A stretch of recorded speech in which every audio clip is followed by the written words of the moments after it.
Здраво и добре дојде на денешната подкаст епизода од серијалот Како од 30.000 евра годишна добивка да се искачиш на 100.000 евра минимум па и нагоре.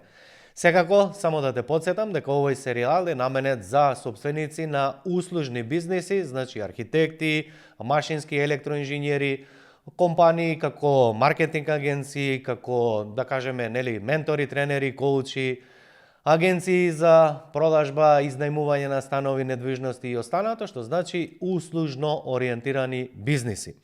Во денешната епизода ќе зборуваме токму за една од најчестите причини кои што ги гледам од соработка со стотици веќе предприемачи, а тоа е дека немаат доволно јасни системи или воопшто немаат никаков систем во нивната компанија. Што значи и зошто ни се важни системите? Па еве да земеме како изгледа еден работен ден на еден предприемач кој што е помеѓу 30 и 100.000 евра годишна добивка.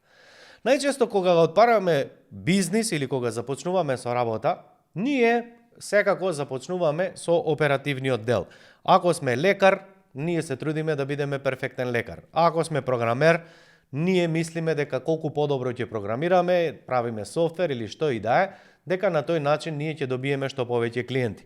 Ако сме архитект, секако дека главниот фокус ни е кон архитектурата, но малку и на другите оперативни задачи, односно малку даваме фокус на останатите делови од нашиот бизнис. Што се случува? Најчесто првиот човек носи одлука. Ти си собственик на бизнисот, ти си го растел и нормално дека ги знаеш сите предности и слабости.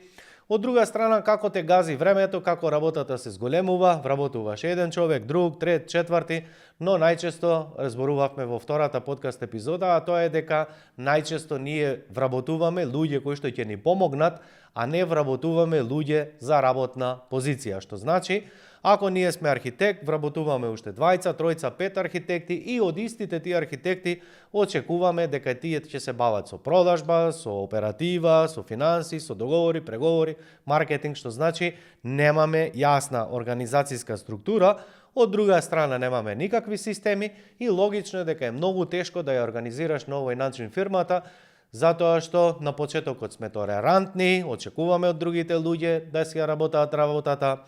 Од друга страна, ние имаме желба, имаме елан се уште во нас, нели, па се грижиме да биде сето тоа завршено, ги толерираме грешките, се повторуваме едно исто и најчесто што се случува, остај јас овој ќе завршам, остај ти, пази да не сгрешиш, ај ти бркај своја работа, делегираме задачи, но не сме сигурни дека тие задачи ќе се завршат како што треба.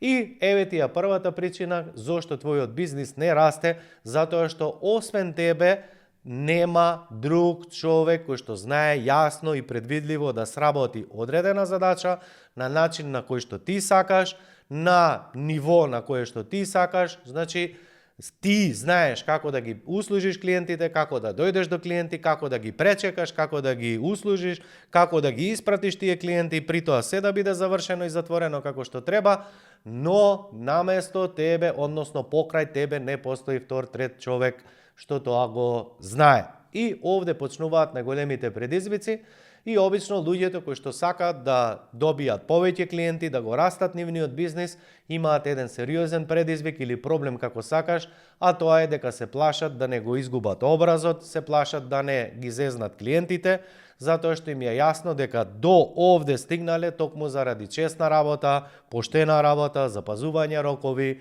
трудолюбива работа и се останато.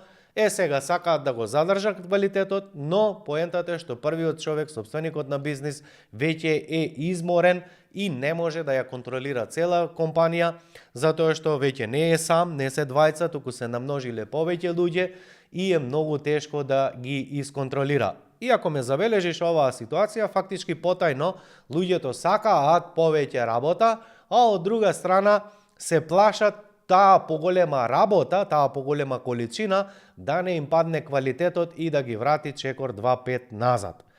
Па токму за да можеш да растеш, да добиваш клиенти ти колку сакаш, од друга страна секој вработен да си ја работи својата задача и клиентите да добиваат секогаш идентични, исти решенија, на ист начин, ист квалитет на услуга, само за ова ти се потребни системите.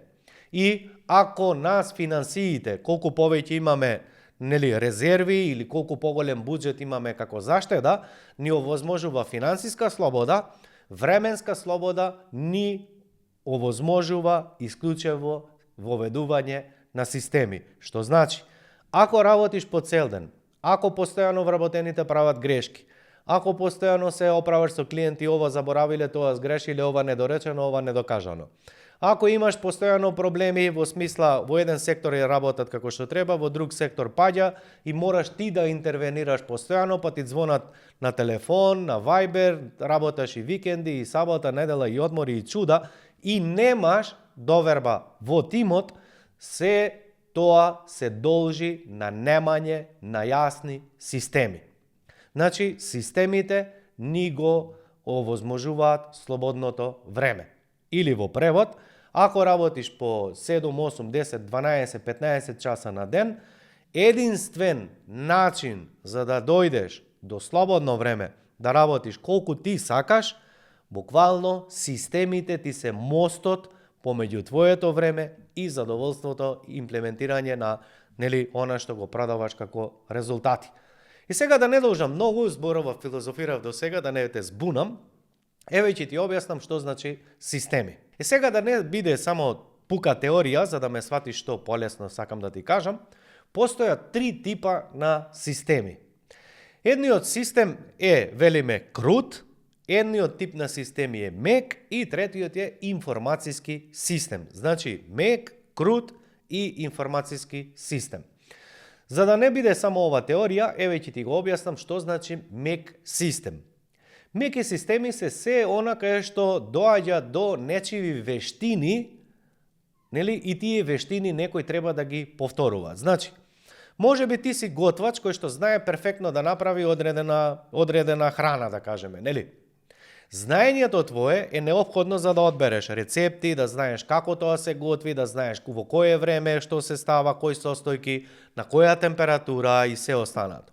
Вештини се она финоќата, мајсторијата, што го прави некој да биде готвач аматер и некој да биде готвач професионалец, а тоа само значи дека имаш доволно голем број на повторувања на една иста активност, како матење, печење, миксање, и ти ги знаеш состојките, дали во брашното му фали малку вода, дали му фали малку сол, дали треба да ја зголемиш или намалиш температурата, тие финеси тешко се прекажуваат на луѓе.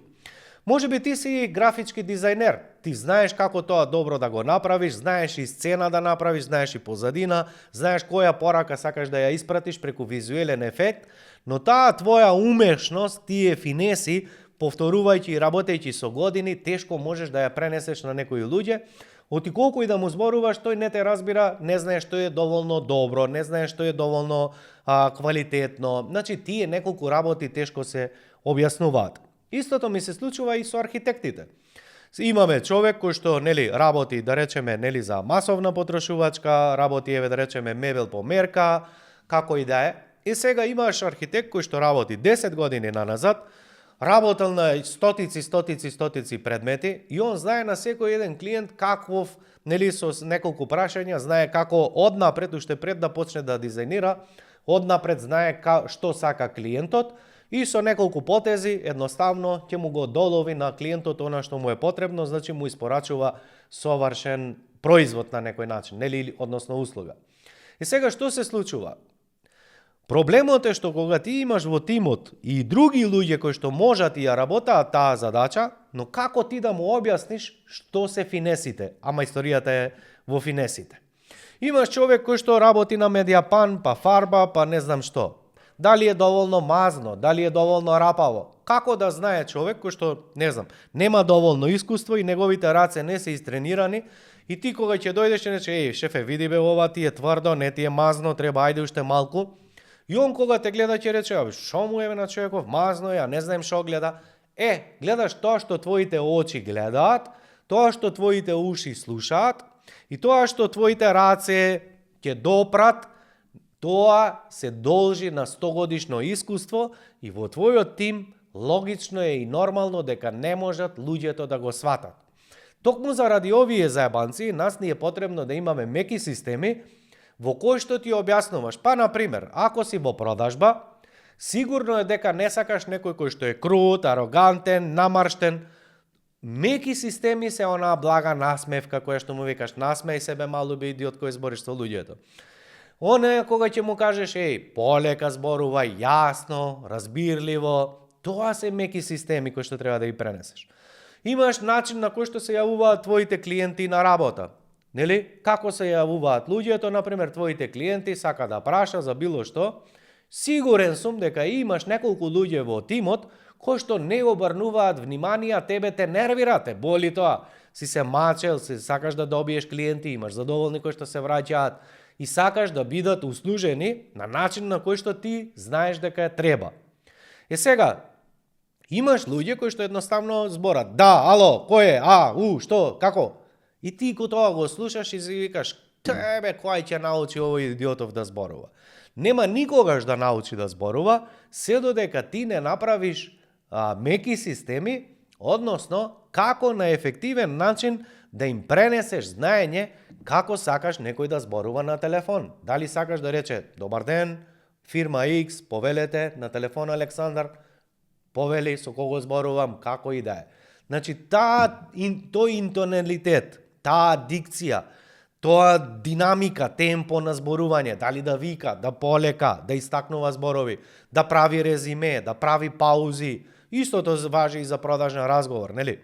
Сите тие работи кои што тешко се опишуваат и велат предприемачите не го бива, значи не е точно дека некого бива или не бива, поентата е само дали твојот тим е свесен за предностите и слабостите и дали ти имаш систем преку кој ќе ги надминеш нивните слабости и да добиеш од еден просечен вработен кој што можеби не знае да комуницира, можеби арогантен, можеби тивко зборува или како и да е, на еден јасен, предвидлив начин секогаш да сите зборуваат по една нота на ист начин, без разлика дали ќе зборува еден вработен со тебе или друг, или пет, или шести, значи сите да зборуваат на еден начин, сите да ги услужуваат клиентите на еден начин, значи клиентите да добиваат секогаш перфектна иста услуга.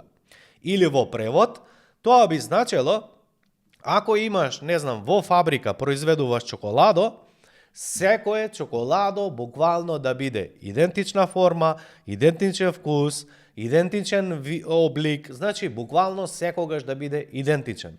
Ако во фабрика може да се направи рецепт и калапи и секогаш тоа да се произведува на ист начин, истото може и во меки системи, само треба да промениш приод за кој што ќе зборуваме друг пат. Значи, поентата е, дали ќе се снимиш видео, дали ќе снимиш аудио формат, дали ќе направите тренинзи каде што ќе можат да слушаат како ти сакаш да зборуваат со твоите клиенти, како сакаш да се поздравуваат кога ќе дојде нов клиент во продавница, како сакаш да се однесуваат луѓето кога зборуваат на телефон, како сакаш да разборуваат, например, кога зборуваат на преку социјални мрежи или, пораки или како и да е. Значи, сето ова што се должи на варијабла, на мекоќа, на вештина, се прават меки системи. Вториот рековме дека е крут. Што е крут? Затоа и самото име го носи крут. Оние работи кај што нема никаква промена. Значи, што е нема промена? Работно време, начин на производство. Пример, се знае дека мора да се крои, да се кантира, да се фарба, па да се избуши, па да се склопи. Ти не можеш да играш со начините. Се знае ако треба да се готви, дека треба да направи поодреден терк за секогаш да ги имаш истите резултати.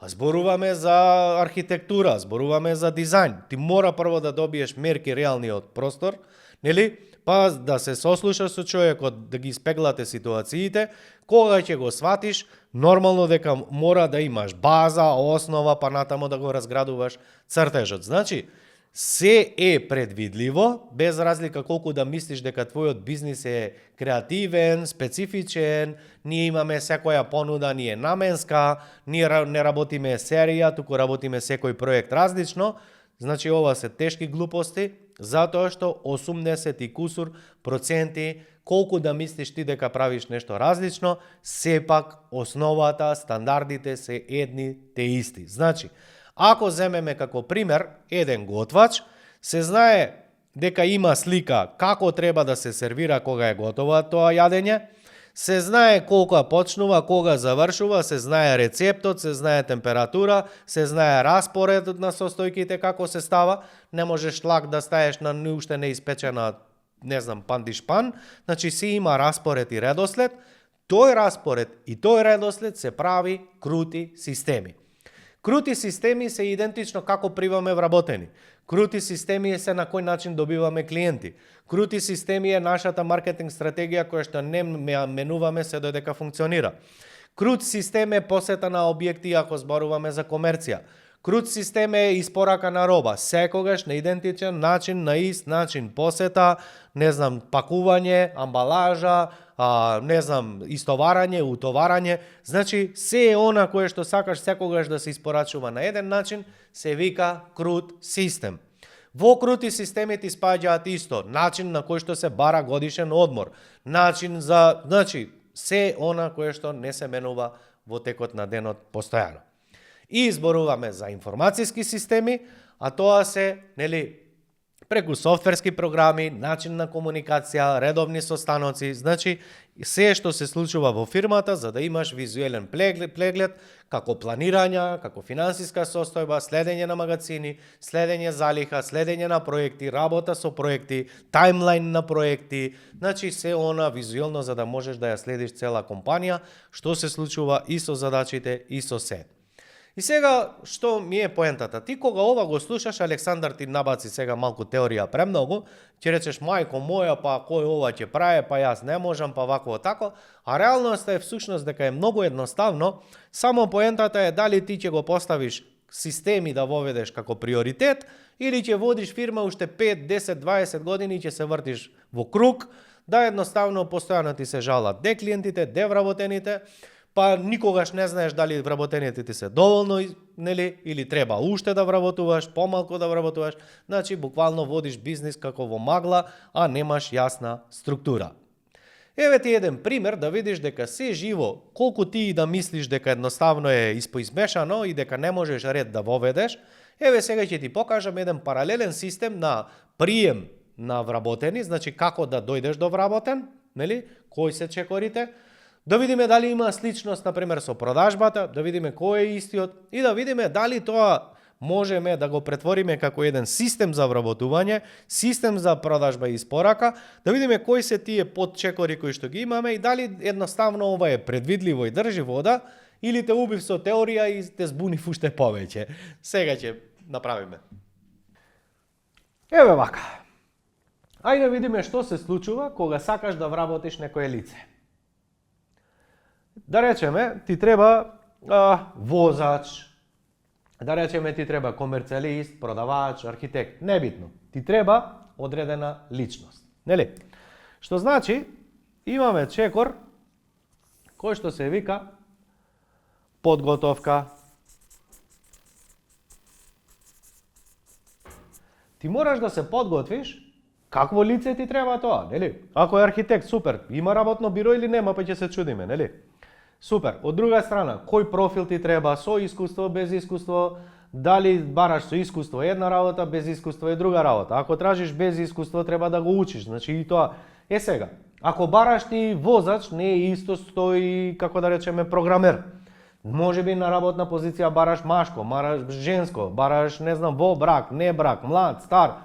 Се ова фаза, кој човек бараш, каде е тој, како изгледа, што треба да работи, кога ќе дојде, мора да имаш размислување или подготовка. Сега ќе зборуваме истото го за вработување, но дали истото го правиме и кога сакаме да добиеме нови клиенти? Нели? Сакаме да направиме платена реклама, оглас, сакаме да направиме посета, состанок еден на еден, може би имаме маркетинг фунел па доаѓа до продажба. Како и да е, ние тој чекор, тој начин мора да го осмислиме, нели? Значи, ако претходно имавме подготовка за вработување, Сега имаме подготовка за продажба. Значи повторно имаме процес кој што се вика седни размисли. Ако не размислиш, не знаеш што сакаш. И овде паѓа 90% од предприемачите, затоа што дава оглас, он збори по цел ден ми треба луѓе, ама никогаш не седнал да го испоти газот, да размисли каков човек му треба. После и да го прими, не знаеш што со него. Не е битно да се фокусираме на чекорите. Следна фаза ти е да речеме, ако е овдека за вработување, тоа значи дека ќе дадеш оглас. Можеби ќе дадеш оглас, да кажеме, нели? Дали тој ќе биде на социјални мрежи, дали ќе користиш некој од фирмите кои што не се бават со тоа, небитно, ти можеш да дадеш оглас, сакаш кандидат.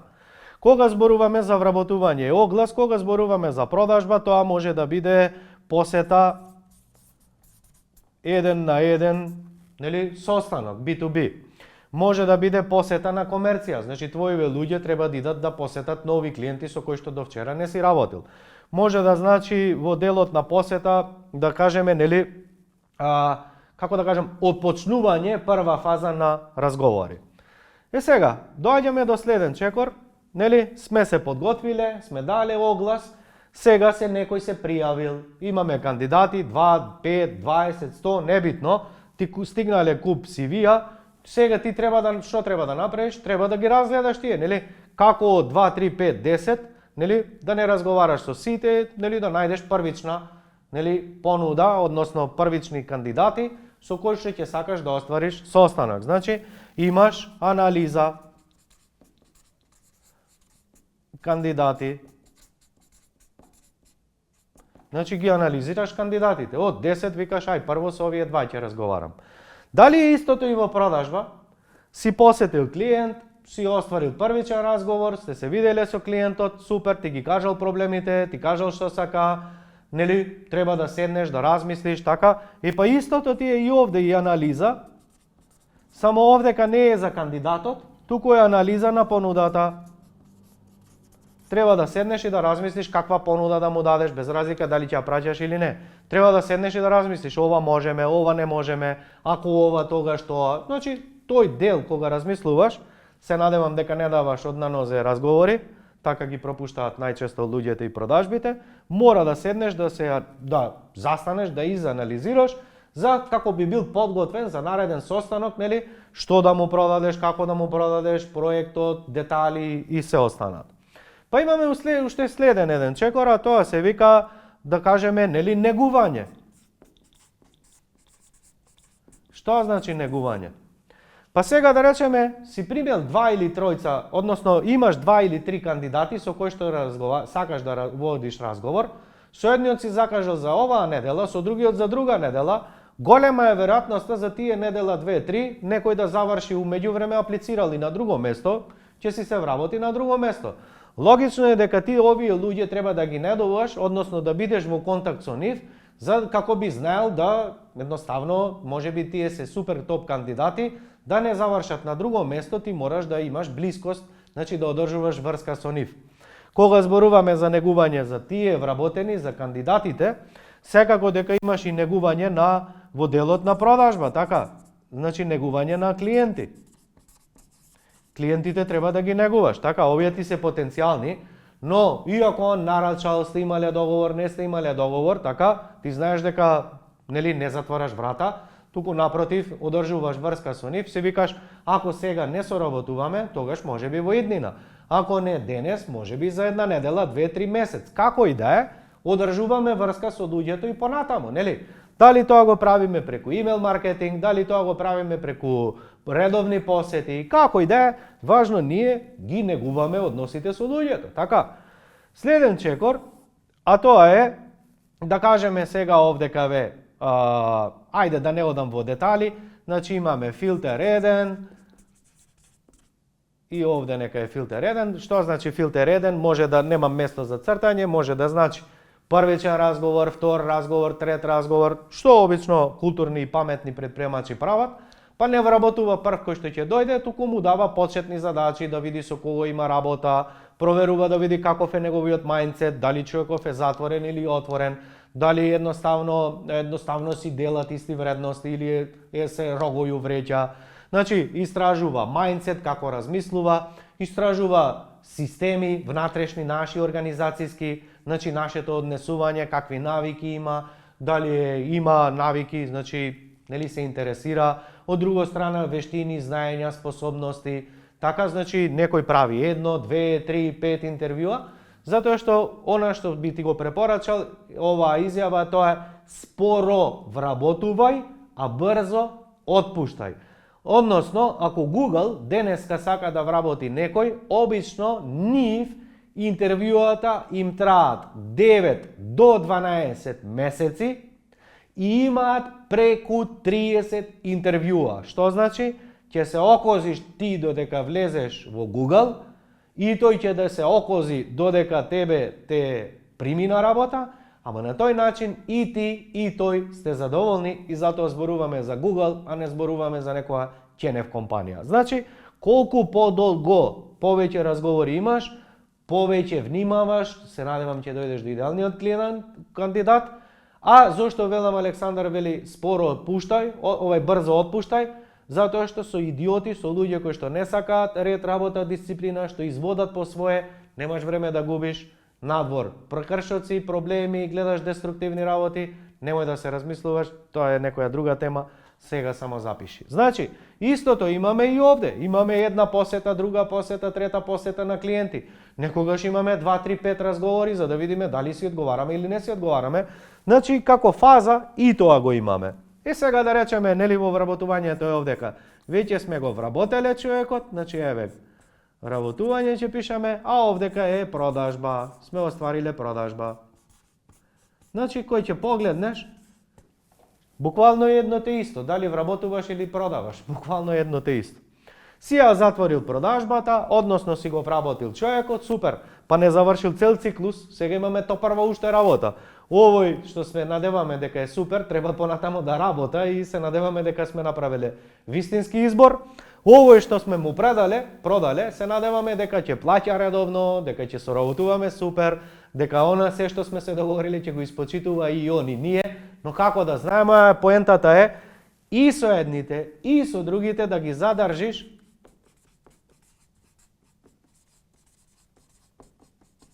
Значи, и едните, и другите, поентата е да ги задржиш што повеќе. Овие да работаат што подолго со тебе, да не се заебаваш одново, ги учиш, тие идат, ти ги учиш, тие идат, значи за да немаш флуктуација на вработување.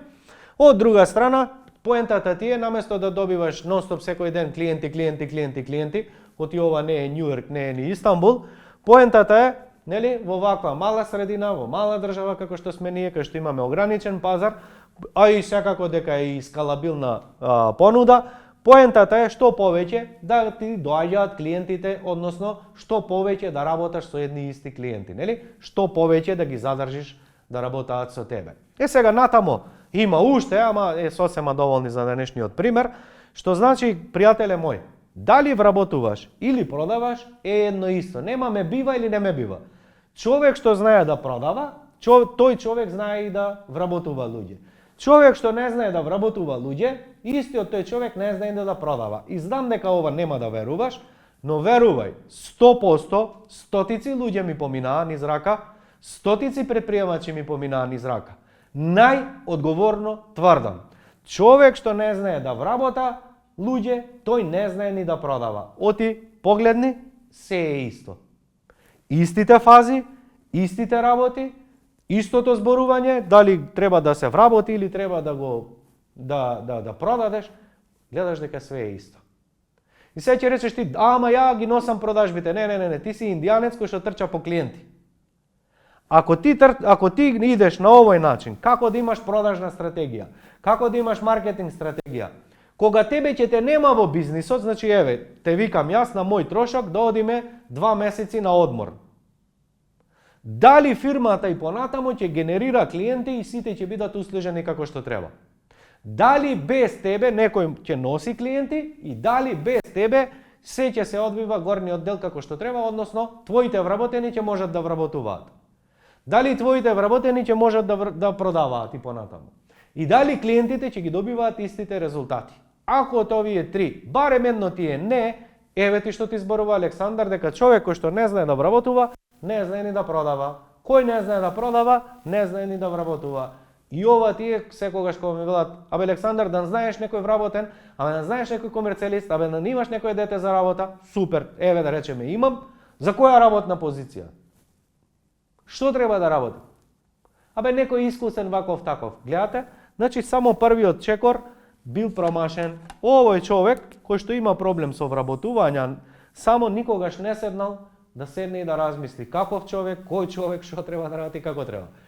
Човек кој што нема, односно компанија која што има со проблем со генерирање нови клиенти. Се во ред и со фирмата и со човекот, само никогаш не седнал да седне и да размисли супер, како да носам константно луѓе. Гледаш? Супер. Е сега, како ги решаваме сите овие работи? Многу едноставно. Погледни. Ако треба подготовка за вработување, за продажба, тоа значи имаме проблем со планирање. Што значи планирање? И пак ти ако трчаш по цел ден, малку клиенти, малку телефони, малку вработени, малку финансии, малку сметка, малку децата да ги однесеш до школа, до градинка, до заебанција, малку ти кафана, не знам ово, она, ти у цел ден си утепан од работа, ама дали ги работаш правилните и клучните задачи? Неќем да ми одговориш, го знаеш и самиот одговорот, така проблемот е што никогаш не седнуваш да го испланираш ова чекор по чекор како што ти го кажува Александар. До кога ти ќе заработуваш 20, 30, 50.000 евра и никогаш да се качиш на 100 и повеќе, ако овој чекор не го решиш никогаш, само заборави, немој да си се лажеш. Ти може да ја растеш и продажбата, ама ќе се задолжуваш со кредити, ти можеш и да вработуваш повеќе луѓе, ама нонстоп ќе влегуваат, ќе излегуваат и ќе имаш чаршија. Значи, истиот стрес само ќе го пролонгираш. Ништо нема да ти реши проблем. Си имал 5 вработени, немаш 5 минути слободно. Сега имаш 50 вработени, ти повторно нема да имаш 5 минути. Зошто? Затоа што рековме дека не постои систем. Ако не можеш бизнис, фирмата, да ја организираш додека имаш 5-10 вработени, кога ќе имаш 50, сигурно ќе имаш само стентови байпаси и чуда. Следна работа, огласи, посети, супер. Па што правиме за посета? Па правиме повторно, гледај планирање. Повторно ти треба да седнеш да размислиш како да доаѓаат клиентите, како правам продажба 1 на 1, како правам продажба, значи како ќе овој оглас ќе изгледа, за кој ќе. Што е поентата? Наместо ти постојано да размислуваш и да решаваш, ми треба вработен, бргу вработен, ми треба сега пари, криза е, сакам уште продажба, бргу сега. Значи што е поентата? Успори темпо, полека, земи си кафенце, земи си цигара пред тебе, пушти си музиче, земи си листи пенкало и почни ова да го размислуваш. Гледај, ако можеш да забележиш од денешнава епизода, јас не викам да работиш повеќе, туку викам да размислуваш повеќе. Оти од 0 до 30 е работа. После 30 до милион и нагоре е повеќе размислување, а помалку работа. Зошто? Оти гледај финтава. Ако постојано работиш и си зафатен, ти немаш време да направиш пари. Ако постојано трчаш и си зафатен, ти немаш време да седнеш и да размислиш да заработиш. Тоа е да бидеш зафатен, тоа е работнички мајндсет. Следна работа, анализа, нели на кандидати, анализа на понуда.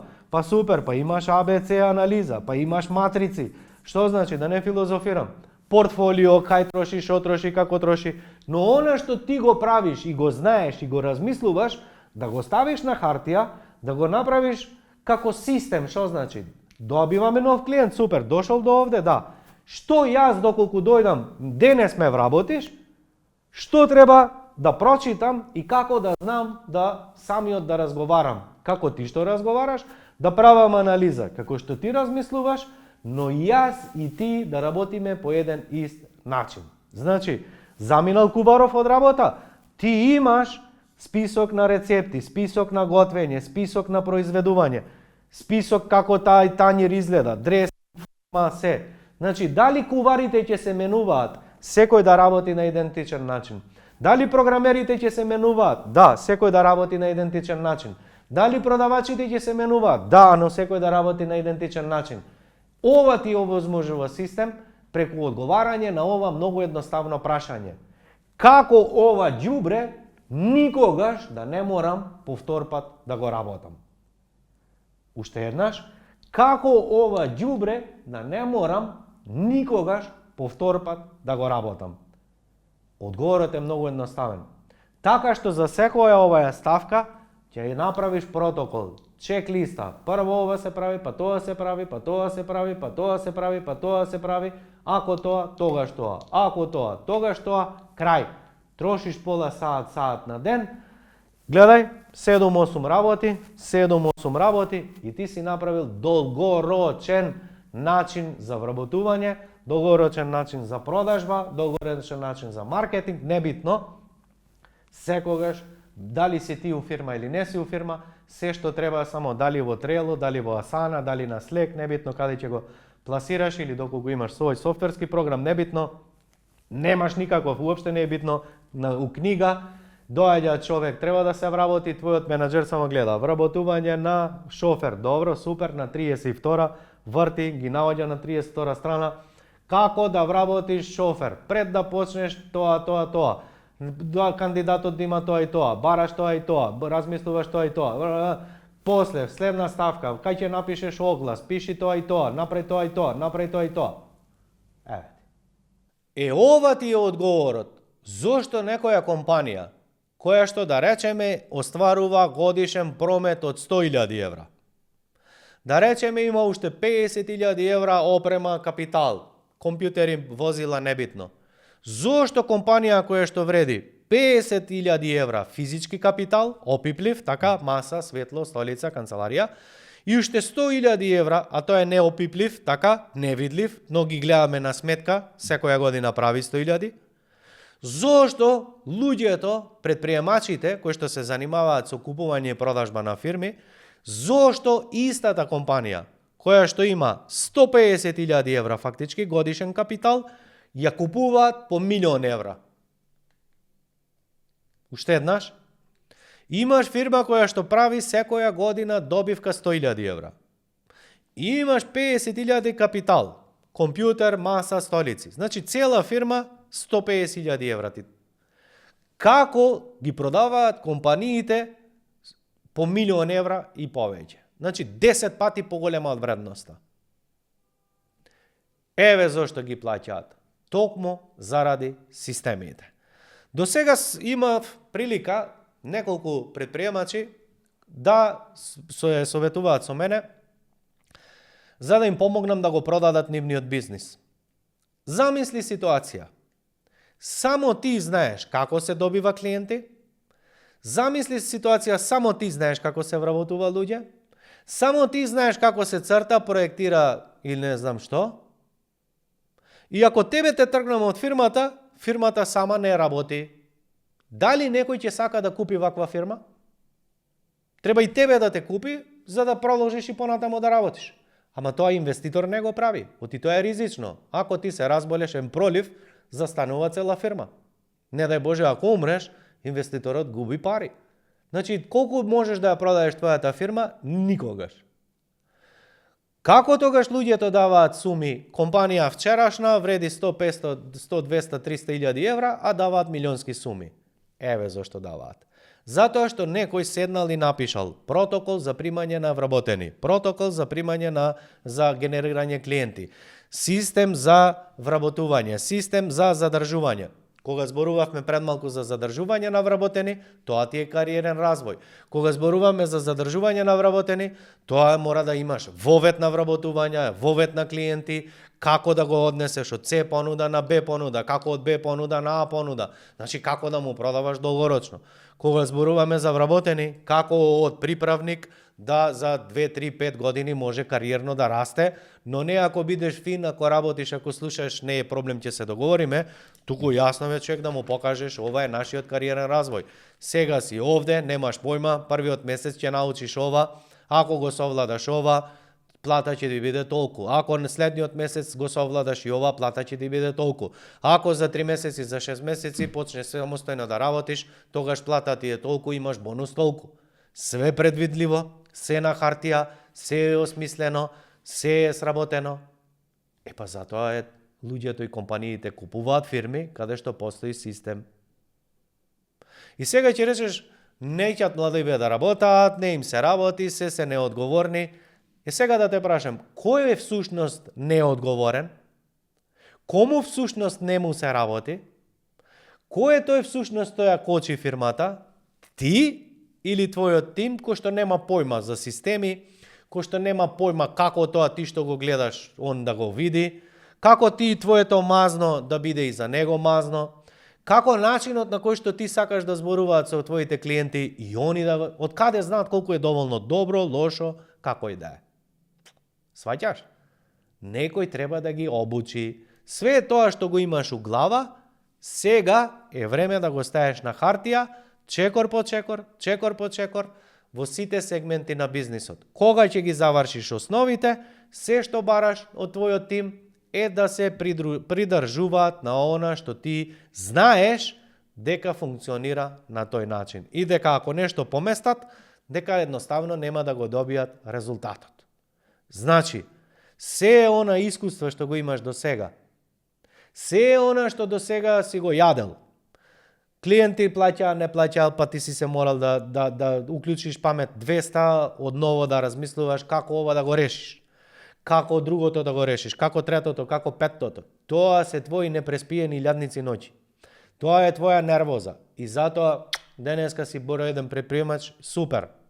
Но ако сакаш од 30 на 100, па и нагоре, без твојот ум да го ставиш на хартија, добро организиран и секој да знае каде му е местото, како се работи, ред, работа, одговорност, ред пред себе да има на што треба да работи, како се почнува, како се завршува и контрола, забрај пријателе мои за бизнис. И ова се уште една изјава ќе те оставим да ти кажам, сметам дека и како важно и овдека завршуваме. Сите оние компании на кои што им се дивиш, сите оние компании кои што ги гледаш околу тебе лево-десно, кај што имаш човек кој што направил лавина, компанииште, фирмиште, куп вработени чуда, заработува овона. Само слушни ме внимателно. Кој ќе дојде до 55-та, 56-та, 60-та година, тој бизнис едноставно, доколку нема системи, доколку нема организацијска структура, да може истиот тој човек да го нема месец, 2, 3, 1 година, а фирмата да функционира сама, јас ти гарантирам дека е само прашање на ден кога таа фирма ќе згасне. Имаш илјадници примери околу тебе. Значи, додека си млад, додека си способен, ти ќе разговараш цел ден на телефон, ќе решаваш 300 работи, ќе скокаш од предмет на предмет. Се тоа, да, го знам. Но после 55-та, на кај 60-та, кој ќе се измориш, кој ќе почнеш да правиш непромислени грешки и кога ќе почнеш да правиш скапи грешки, тоа ти е прва причина за крај. И ако не ми веруваш, погледни лево, погледни десно, погледни горе, погледни напред, погледни зад тебе. Најди ми една компанија, една фирма, што заработува, ама не да гледаш лево-десно и да веруваш на луѓе, што заработува, носи дома 100.000 евра и плюс годишно добивка секоја година и работи само 2-3 часа или никогаш во фирма, а да нема системи за кои што ти зборувам. Ако има човек кој што мислиш дека нема системи и дека сето ова го може, јас сум сигурен дека такви ќе најдеш еден среќник, двајца, но знаеш до кога среќник? Се додека не дојде втора генерација. Кога ќе дојде, пример, деца нивни, да го наследат бизнисот, да видиш како хаос се прави, како бегаат староседелци и новоседелци, како се делат на табори луѓето, како доаѓа нетрпеливост, да видиш како напуштаат луѓето работа, да видиш како се губи клиенти. Значи, се она што си се трудел ти да го градиш со години, се она што си се грудел ти да направиш, да им остаеш на децата, сега на крајот си им дал само една скапа брза играчка, која што овој пат се врти против тебе. Не ми веруваш? Само разгледај околу тебе и се ќе ти биде јасно. За да не дојде до ова, ти мораш да имплементираш системи. Колку побрзо, Нека не бидат идеално, нека не биде перфектно, секогаш имаш простор за доработка да бидат подобри и подобри, но поентата на денешната подкаст епизода ми е да ја сватиш важноста за системите. Под ова видео имаш линк, пишува newsletter, пријави се, затоа што секој месец кон крајот правам бесплатни тренинзи или Q&A, каде што ќе можеш да дојдеш да ми поставиш прашање како се прави системи, а како да направам, ова почнав не знам, ама ова да не, значи знам дека ќе имаш милиони едно прашање, сосема тоа окей, јасно ми е, ќе имаш прилика да прашаш на оваа тема, на некоја од другите подкасти епизоди, но повторно ќе кажам по 100 пат дека овие тренинзи, овие вебинари ги правам исклучиво за луѓето кои што се на мојата newsletter база, значи нема линкови лево десно јавно. Ако си внатре во мојот екосистем, што вика сега програмериве поново, супер ќе дознаеш на време и ќе бидеш информиран. Ако не, за жал тоа е тоа. Ти посакувам топ успешен бизнис и имплементирај системи да видиш дека 100.000 евра годишно е само за ебанција и дека имаш многу повеќе простор после кога ќе почнеш да дишиш, кога не мора да трчаш да гасиш пожари, кога луѓето ќе почнат да работат секој своја работа, кога ќе почне фактички да биде само управувачка компанија, да видиш дека животот станува полесен и многу поубав и попредвидлив и ќе имаш време и пари и време и да си уживкаш во она време колку што ти одал Господ, колку ќе живееме, јас не знам, но седни и размисли каков живот сакаш да имаш во следните 5-10 години и ако сакаш да имаш нешто подобро, ова е почетната точка. Поздрав!